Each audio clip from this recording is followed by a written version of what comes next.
Okay, we will get started. Again, Angela arrived a few minutes early, so I had an opportunity to share what we do here, how we do it, and the fact that this is not training. We do point out good training sources, good methods, good approaches, good study approaches, etc. But this is not officially training. If it were actual industry-type training, there are others that can probably do it more comprehensively and less expensively than we do. So I did want to point that out. Angela did say that she had made it onto our Facebook group and also our email distribution. Is that correct, Angela? Yes, sir. That's correct. Yeah. Okay, I see Angie Daly. Got it. Okay.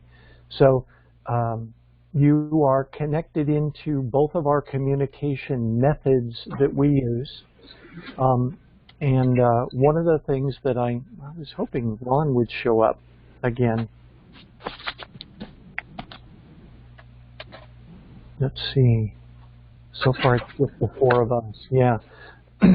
So the one thing I did want to point out for everyone is that we do have homework assignments. We call it homework, but it is more along the lines of things you should be doing on a daily or weekly basis anyway if you are in the cybersecurity career field. In other words, if this interests you or this is something that you're doing professionally already, you should be doing this anyway on a frequent basis. So I'm going to search here and find, minimize this. I'm going to try and find homework. We call it homework, but it's assignments. And I'm going to show you Chris's homework that he submitted, just so everybody understands the point of doing this. I'm going to save this to my desktop so that we can show it to you. And desktop. There we go. CS-Sensei homework, January 2nd. And again, thank you, Doug, or Chris, for doing this. When nobody else does their homework, I can rely on Chris. And you really do help keep moving things forward. So, anyway, Angie or Angela, however you prefer it, we have three things that we ask. The recording. Okay. My apologies. Can everybody hear me? Yes. Oh, okay. Sorry about that. I had to log off and log on from my laptop because I couldn't see very well what's going on. That's fine. That's fine. I appreciate it. And sorry, Angela. I think I was on mute when I replied to you. Sorry about that. That's okay. No worries. Okay. So let's kind of go over the weekly assignment. We call it homework, but it's really something that you should be doing on a weekly basis anyway, so that you sort of develop the mindset of the person that you're going to interview with for your next job. So let's think about it that way. This is in three parts. The first one says identify one current event, government, news media, personal observation that has cybersecurity implications. And then describe it, and this is the important part, focusing on the CS implications from a provider's viewpoint in the form of a lesson learned.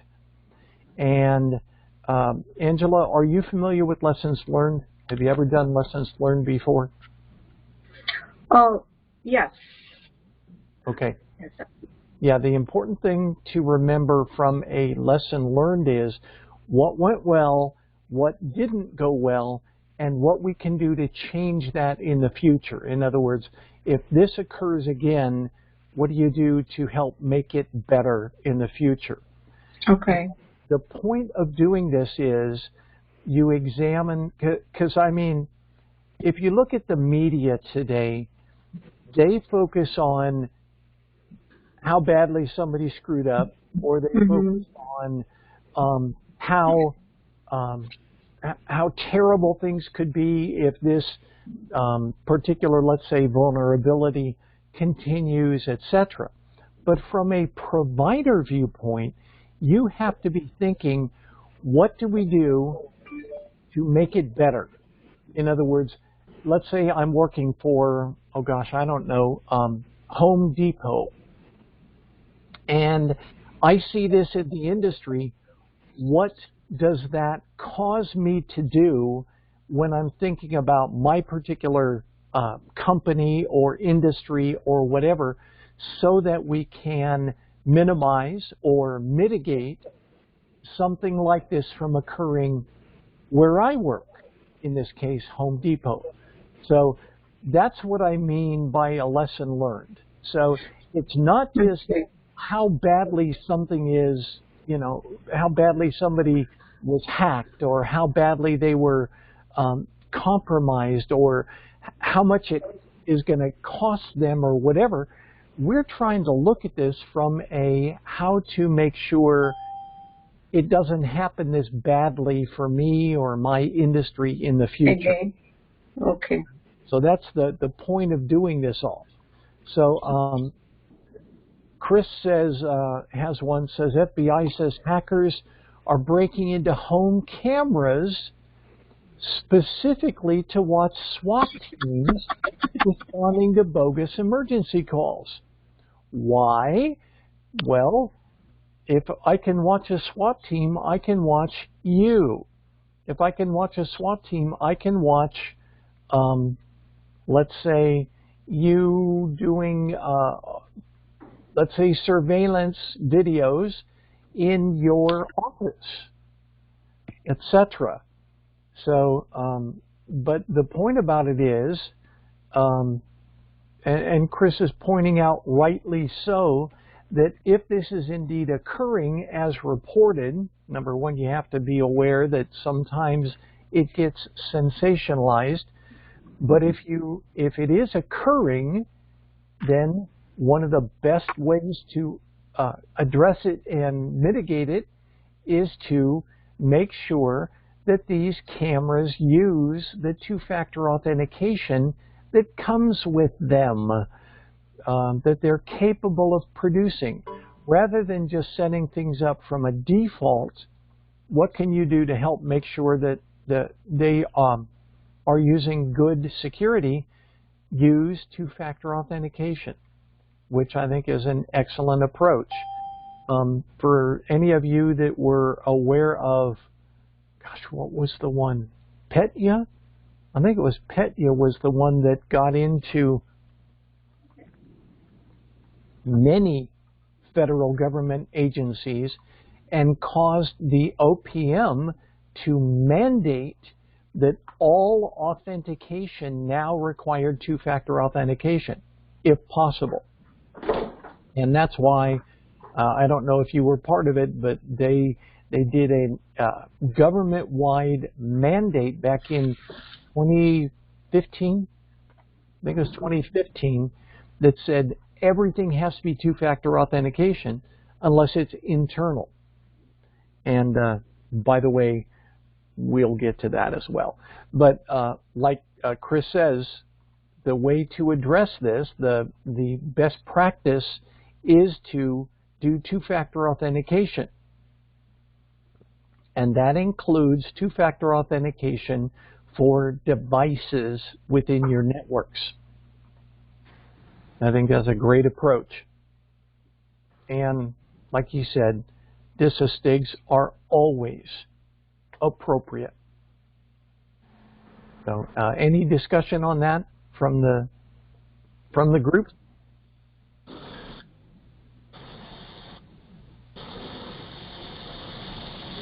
Any discussions? Okay. Scotty, I would like to add on that news article, yes, could be sensationalized, but if you dig deeper into the links, it actually goes to the FBI announcement of what to do, and here's what's happening. So the FBI is well aware of what's going on. Very good. Very good. Imagine being able to, look into somebody's security cameras. And what a lot of people don't think about is where the camera is pointing. What if it's pointing to somebody's desktop? What if it's pointing to somebody's screen?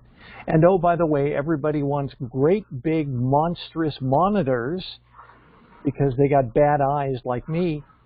That means your camera can now have better resolution and see things like logins and passwords. What if you bring up a listing of everybody's credentials, or the times when they're online, or their actual account information? It may not be specific to your internal network. It may just be, well, Angela, we were talking about this, their logins and passwords for their banking accounts. Yeah, right.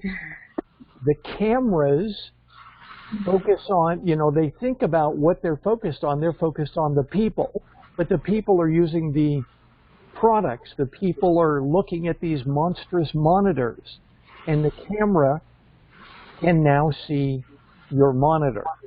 So it's the point is every device. I think you've all heard of IoT, Internet of Things, and I am literally this week I have been researching how to safely and effectively install security cameras throughout my new house here. Well, how do you do it properly? How do you do it to where somebody's not, looking into my house just like I'm looking into my house? So the point is well taken here, Chris. And I think you remember last year around this time we had a discussion on why certain security cameras, I threw them away. I stopped using them because they couldn't do two-factor authentication.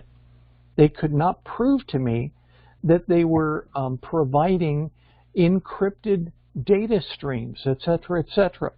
So now look what happens. They're pointing out the SWAT teams aren't even doing this themselves. So good call. Good call. So that was number one. Now here's number two. And the point about this is, number one, you're supposed to look at, for the first one, you're supposed to be watching the industry. You're supposed to be looking at news articles, news events, whatever, your daily news, and look at it from a cybersecurity perspective. Secondly, look at entertainment events like YouTube videos or a movie you're watching, and look at it from a cybersecurity provider's viewpoint. Why?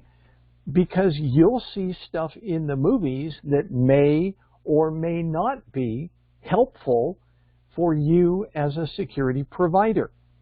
And again, look at it from a provider's viewpoint in the form of lessons learned. And here's what Chris is saying. Katie is getting vaccinated. Do you want me to explain this one, Scotty? Sure.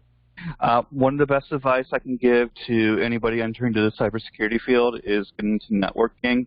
I know some of you are kind of petrified about social media, but when social media is done the right way, you can learn a lot from other people.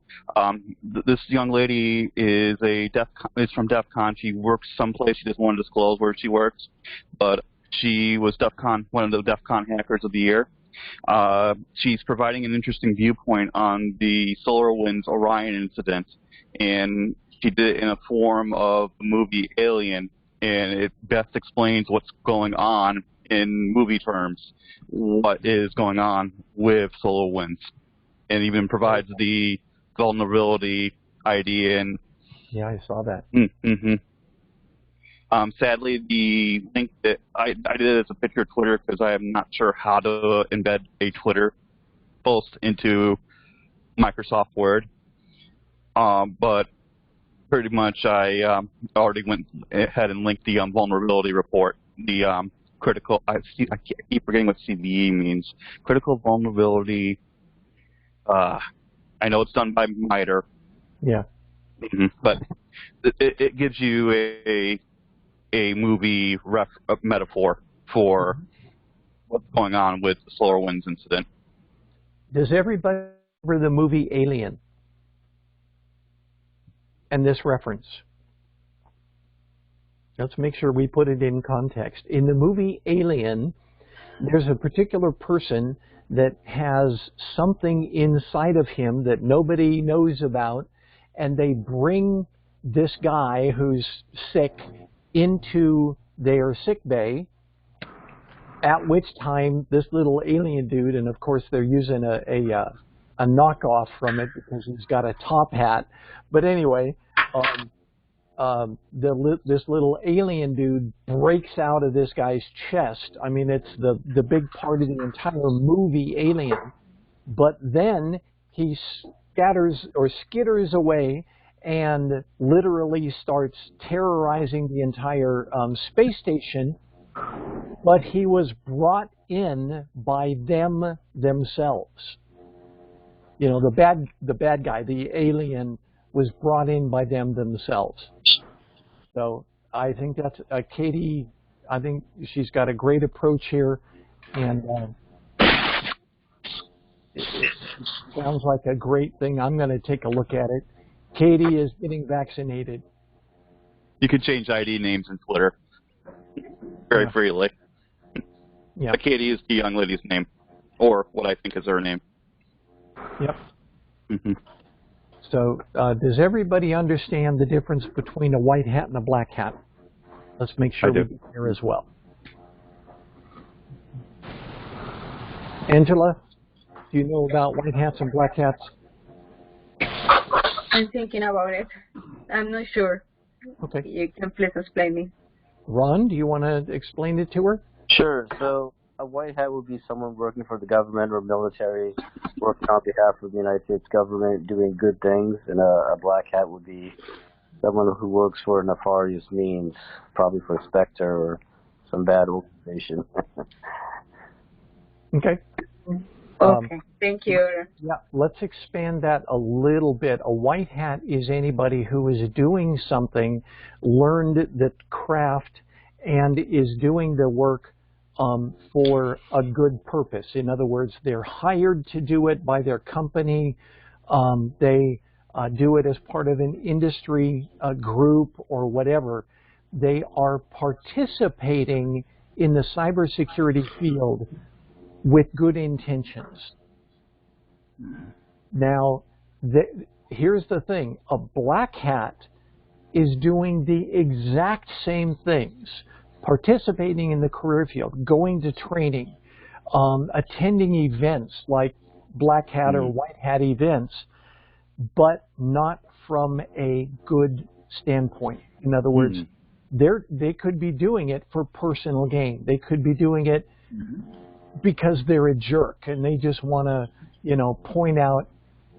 And I mentioned this a few times before. One of the things that I developed myself is when I was going through the President's Commission on Critical Infrastructure Protection, one of the things that I started to recognize is what I call the hacker or cracker mentality.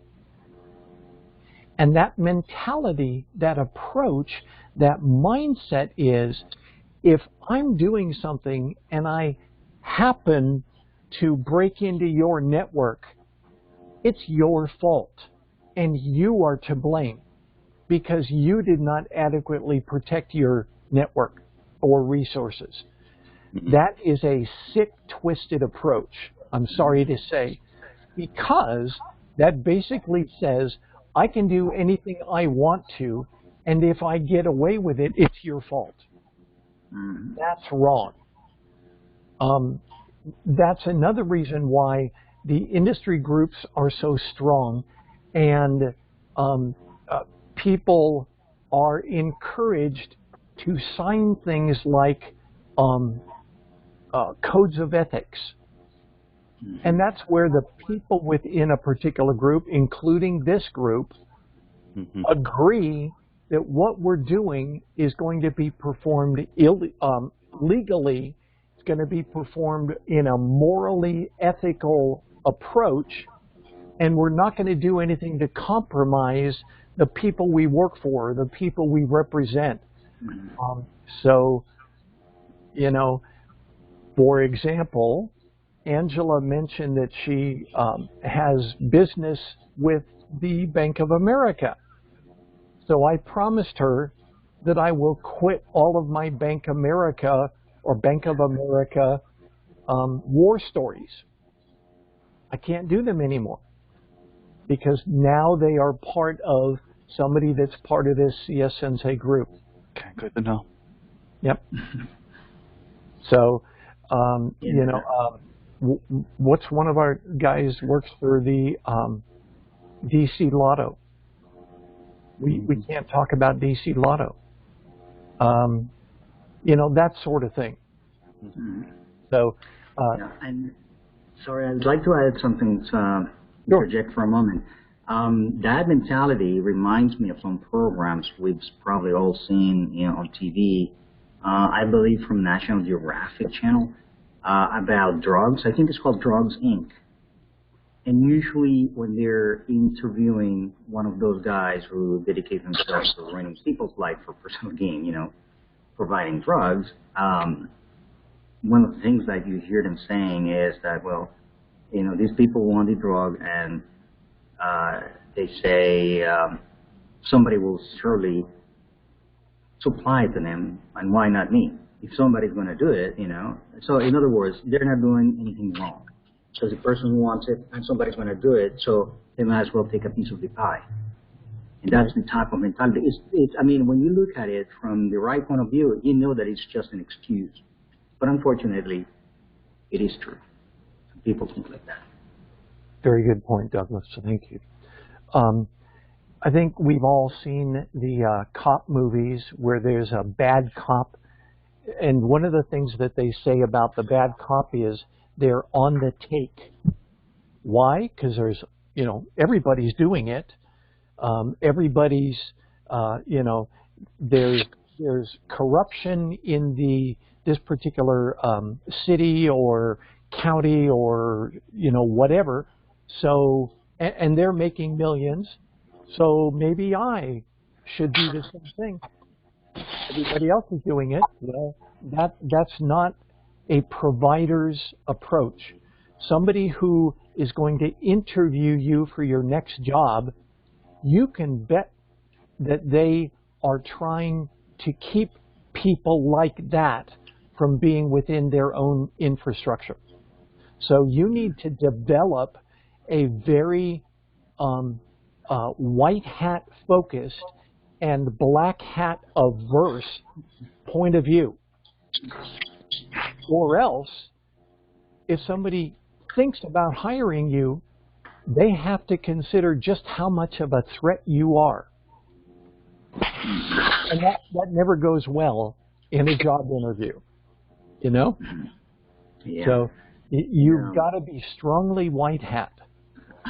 And just to make another clarification regarding things, I don't know if you were going to talk about that, Scotty, but for the Angela's benefit, this is something that will come up in, I think, it may come up in a test question for the certification about different types of hackers. And then one type of hacker is the gray hat hacker, which is they don't have any, they're not doing things for you know, for their own gain. They're just trying to break into websites, and then they go in, but they don't have it. They break into a website, and then they let the owner of the website know, hey, I was able to do it. This is what you should fix. So it's kind of like a Robin Hood, but with the bloody hands, because they're still breaking the law, and because they're doing it without permission, unlike a white hat. Okay. And so that's another type of, which is like in between both of them, but it's still not good. Yep, correct. You remember, and here we're going to get into movies, but there's a point to be made with this. You remember the movie The Escape Plan with Sylvester Stallone? In that movie, at the very beginning of the movie, he is sentenced to jail, and he's sitting in this jail doing things, looking at things, and then all of a sudden this chain of events occurs, and the next thing you know, he's 10 minutes away from the jail, phoning into the state as all of these police cars converge on him in his orange jumpsuit, and they take him back into the penitentiary. At the same time, I think it was the state head of penitentiaries drives up there, and the thing about it is, the warden didn't know what he was doing, but the supervisor of penitentiaries did. And so I mean, the whole movie puts it together like he's doing something bad, but then you find out, oh, by the way, he's doing it because this guy was watching him. In its truest form, there should always be somebody within the organization that knows something is going on. They may withhold it from their practitioners, but like Douglas points out, management should know in every case. Management should know in advance. And what's that called, Chris? When you hire somebody to try and intrusively get into your network? Penetration tester. Yeah, but what's it called when they do it? Ooh. That's a good question, Scotty. I gotta look that back up again. Good Lord. Okay. They call it red flag. Red flag. Yep. As compared to black flag, where everybody knows that it's going on.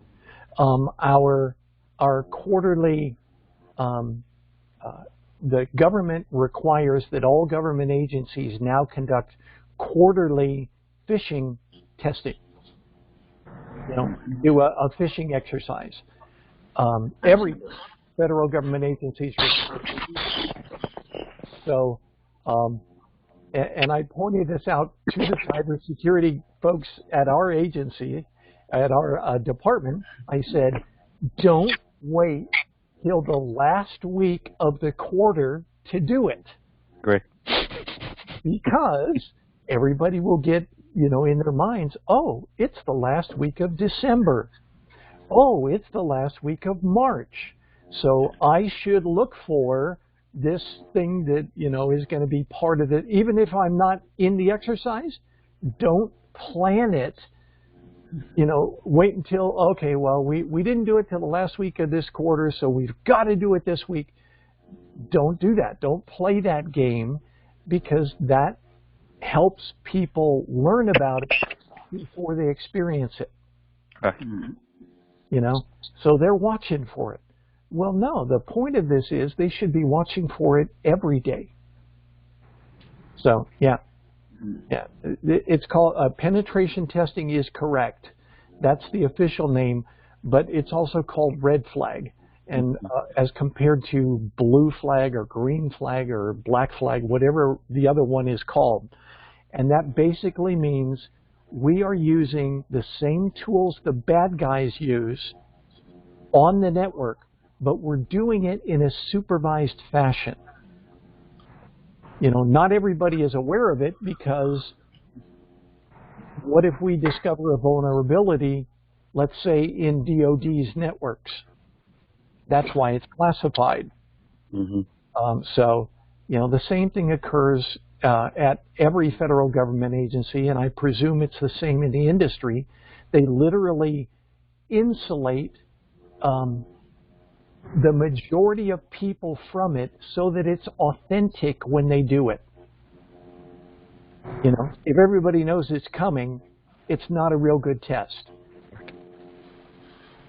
So that's why, you know, it has to be done every quarter, and so it has to be as realistic as possible so that you train or you can test the preparedness of as many people as possible. So that's number two. Like it says, movie, YouTube, video, or whatever. And I like this idea of Twitter, Chris. I'm definitely going to go look at that one. So from DEF CON Hacker of the Year. DEF CON. Does everybody know what DEF CON is? No, I don't. Got two names. Or I This conference?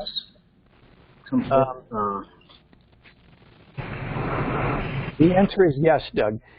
DEF CON is a public, well, yeah, it's an industry conference that's held every year, I think, in Vegas. I think they do it in Vegas. And it is called DEF CON because it's patterned on the naming convention that you see in so many movies. We're at DEF CON 4, and we're going to DEF CON 3, and now we're going to go to DEF CON 2, or whatever, or DEF CON 1 to DEF CON 4, or DEF CON 4 to DEF CON 1, I forget which.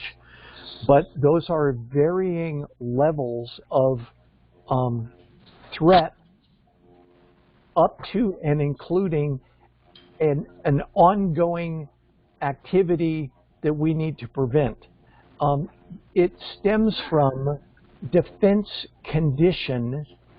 That's what it's called with the DoD, and it's in reference to our state of war.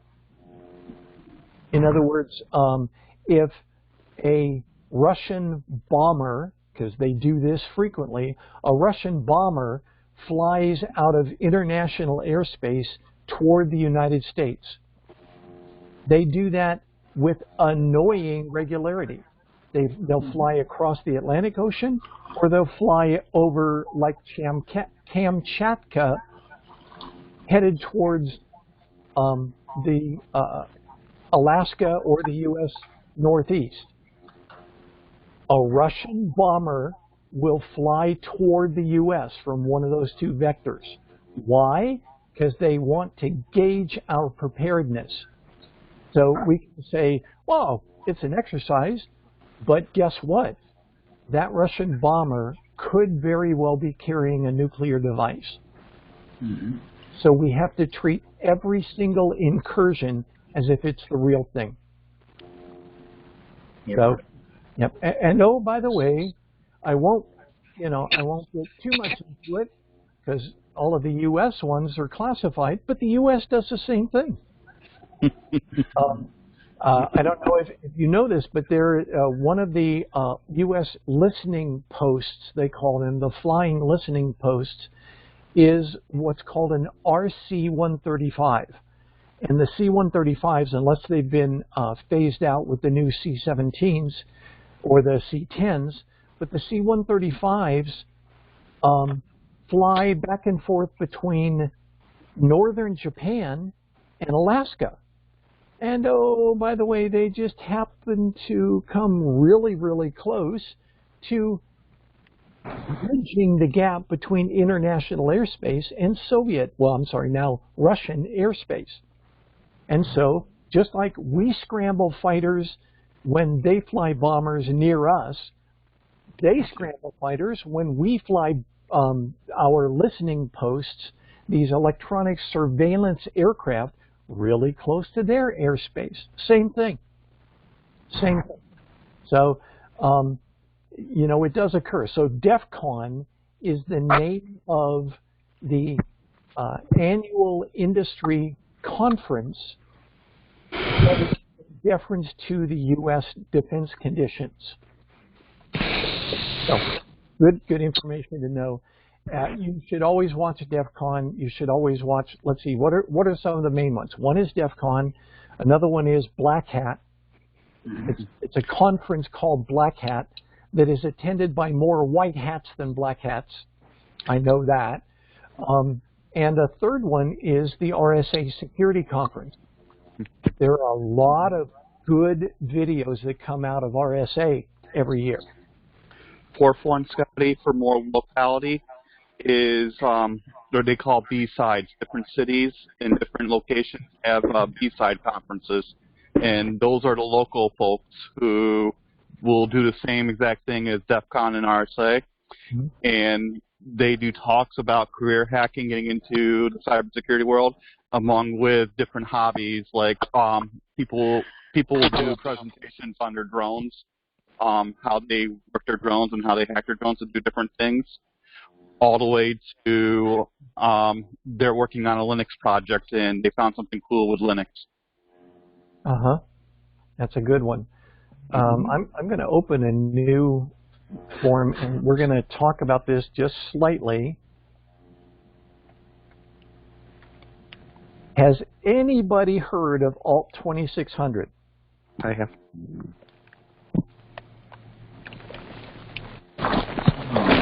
Anybody? I don't really know what it is. Okay. Sounds like an altimeter setting for transponder in aviation. Well, interestingly enough, it may be close to that. 2600 is it's named after a frequency that, if you remember the movie War Games with Matthew Broderick, does everybody remember the place where he's trying to use a payphone and he looks around on the ground and he finds that old pull top, metal pull top tab, and he goes back to the phone and he unscrews the receiver part and he opens it up and he touches certain contacts with this metal pull tab and gets a dial tone, screws the cap back on and dials his long distance number.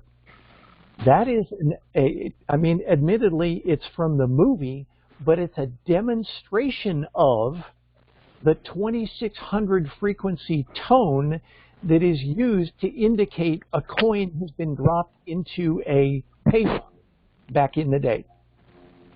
And they came up with, they called them black boxes, in fact, or blue boxes, that would generate this type of tone so that at that time you could dial into another phone system, let's say, well, pick on Home Depot, but whatever it was, you could dial into somebody's phone system and hit that particular frequency and get free long-distance calls. So there's literally a group out there called Alt.2600, or known as 2600, you should keep an eye out for. It's a very, very old, like 30 years old now, 40 years old, reference to how to use a particular system in a manner that the system wasn't designed for. So if you think about it, I'm sorry, go ahead, Doug. No, sorry, just wanted to know if that tone is the same as the dial tone, as it, like the da-da-da-dun from AT&T back in the day? Sort of. The answer is that 2600 at that time was unique to either payphones or long-distance calling. And somebody learned that if you send that particular tone in a particular time within your conversation, it will reset and allow you and pretend like coins were dropped into a payphone. You can literally get free dialing, long distance dialing through the introduction of a 2600 hertz tone to the phone system. So just something to keep an eye out for. Now, I will point out that that didn't work everywhere. At that time, it only worked on the newer systems. My very first job in civil service in I'm dating myself, 1988, was as a switchboard operator at Lowry Air Force Base on a very old, like World War II era switchboard, like you see in the old movies, with the switchboard operators that pull up the cords and plug them in, pull up a cord and plug it in, and pull up two cords and connect this guy to this guy, etc. I worked one of those. It actually does exactly like it shows in the movies. It's hack-proof unless you get to know the operator and you bring her chocolates or, whatever. That's where we get into what's known as social engineering. And yes, you can do that. I will demonstrate, this is something that I did before I went into civil service, but while I was still in the military, to demonstrate how you can even use a system the way it's designed, but maximize it for your own use. As I was working at Lowry Air Force Base, I worked in what was called the base intro office. And at that time, Lowry was a training base, and they graduated thousands of people from the Air Force, various different schools there at Lowry, and they would send them to their forward bases to be assigned. A way to help them in their transition to, let's say, a base in Germany, or, I don't know, let's say the CIA in BWI near Baltimore. If somebody in the Air Force was going to that place, wherever that base was, they would put together what was called an intro package, which says, hi, welcome to Baltimore. Hi, welcome to whatever. Welcome to Wonju, Korea. Welcome to Mindanao, Philippines. Welcome to Alice Springs, Australia, etc. And they would have this sponsor package. Well, the way that worked is, when this person was getting ready to go to, they received notice that they were being assigned to a particular place, they would contact the base intro office, and we would try and make calls to that particular forward location in that particular country during their particular time of work. So if it was in the middle of the night, guess what? I would have to do it, at a corresponding time, but try and make that call using what was called the Overseas Autobahn network. And the problem with that is, Lowry Air Force Base had one Overseas Autobahn line. And it was controlled by the person sitting on the switchboard at the time with their cute little cords that would connect you to this Overseas Autobahn line so you could talk to your sponsor. One line for the entire base. So how do you make it work for you? You figure out what time people are using it during the day for their normal work, and then you come in just before that time or just after that time and conduct your calls then. You learn about how it works, and then you figure out how to make it work for your purposes. I would come in at 4 or 5 in the morning and jump on the switchboard and say, hi, switchboard operator 2, I know you. I'm trying to get a call to Wiesbaden, Germany.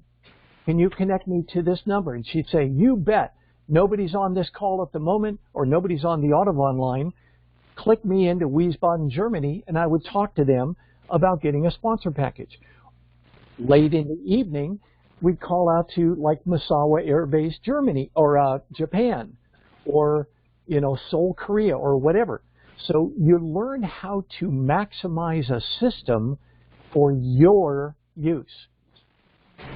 That's, if you think about it, that's a secondary purpose for Alt 2600. make it work for you. It may not be illegal, but make sure that you are optimizing it for your particular mission. So think about Alt 2600 in that approach as well. Any questions about that before I move on? The next assignment. Scotty, I will add. Yeah. I will add one more. I'll add one more thing. 2600 is also a magazine, a group of people kind of like DEF CON and B-Sides that provide report outs of what they've done as proof of concepts in their fields to different things. It's a really good read, and it really gives you a really good background on what Scotty's talking about. I agree. Mm-hmm. So if you think about it, those are hackers, but they're white hat hackers. 2600 is not necessarily white hats. Go ahead, Doug. Right. No, I was going to say, regards a couple of things only. Excuse me. Regarding the 2600. Remember when I said that it reminds me of a code that you use when you go flying.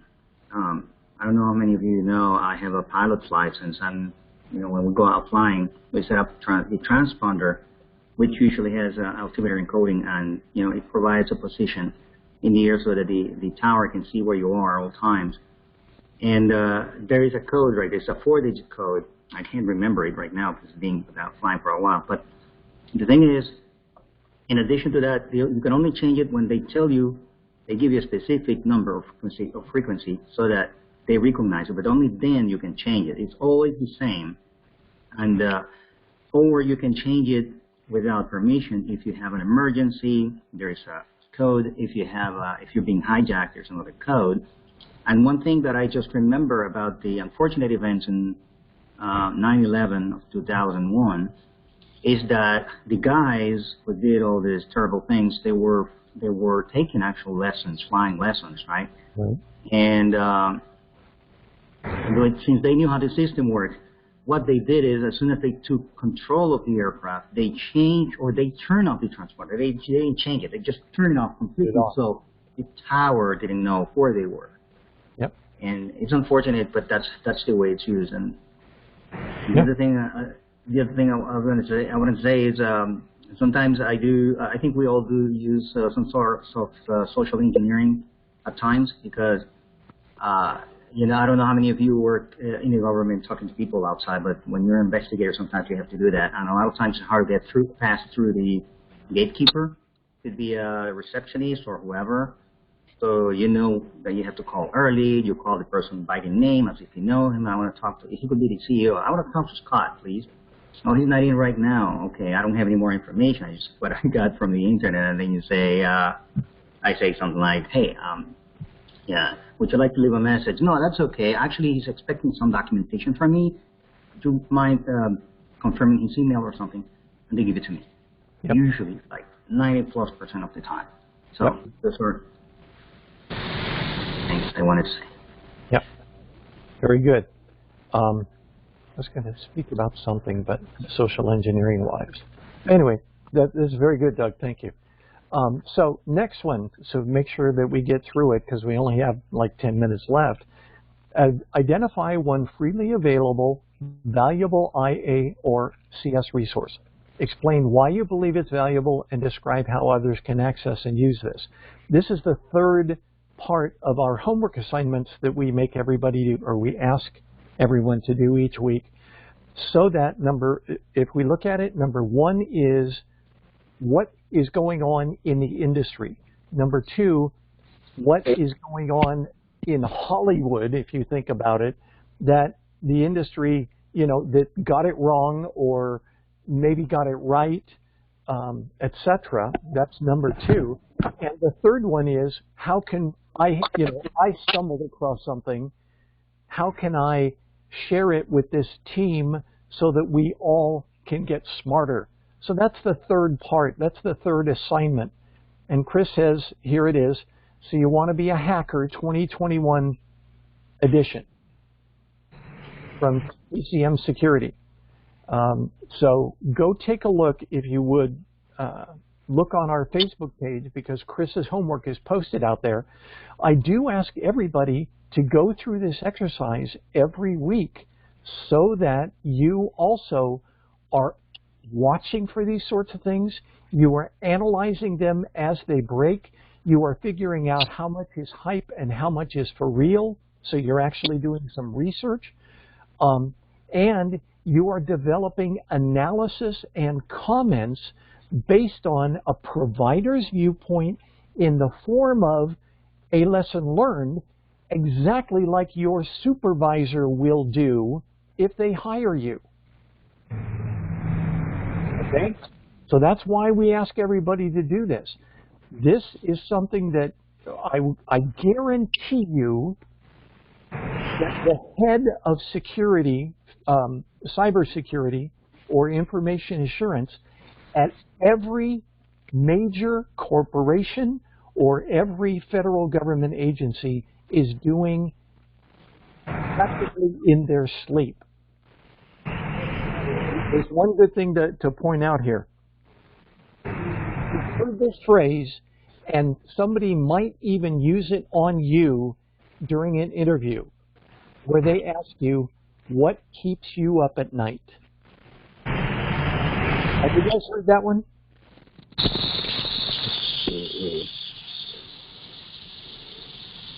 Ron, you got a lot of bad background noise. I've heard it, but not in an interview, but I've heard the term. What keeps you up at night? And basically, what they're asking is, what is happening or could happen that causes you to worry about it so much or research it or whatever and lose sleep doing so. In other words, you are literally sacrificing yourself by worrying or by doing research. So that's what they mean when they say, what keeps you up at night? What is the number one issue if you are a cybersecurity provider that you are considering or working on? And sometimes they could ask you that because they want to know where your mind's at. Also, if it's something that has been identified and mitigated, that basically means that you are not current in your cyber knowledge. So if they say, what keeps you up at night, and you are watching cyber news, you're reading Wired or whatever, 2600 magazine, you are staying up with the industry to the point where they know what your mind is going through. A lot of the CISOs, the CISOs, the Chief Information Security Officers, always say, hey, this incident keeps me up at night when going to the public speeches. Yep. So have that knowledge of what keeps you up at night and what keeps them up at night is a very good knowledge to have when you step foot into the interview room with them, because they want to know if you know cybersecurity and information assurance from that point. Yep. If something keeps you up at night, it's the same thing as something that keeps them up at night. Great. If it's something new that keeps you up at night, they go, whoa, I didn't think about that. Boom, you're hired. That's hooked in. Yeah, if you can bring something to an interview that your interviewer was not aware of, you are, you're in great shape. Now, remember, that's only from a white hat perspective. Mm-hmm. If you walk into somebody's organization, and pull, I'm going to name names here, you pull in Edward Snowden and you say, all sorts of stuff is being done here, it shouldn't be done, and, etc. And, you're not going to be hired. You've got to be thinking the mind of your prospective supervisor. What do they worry about?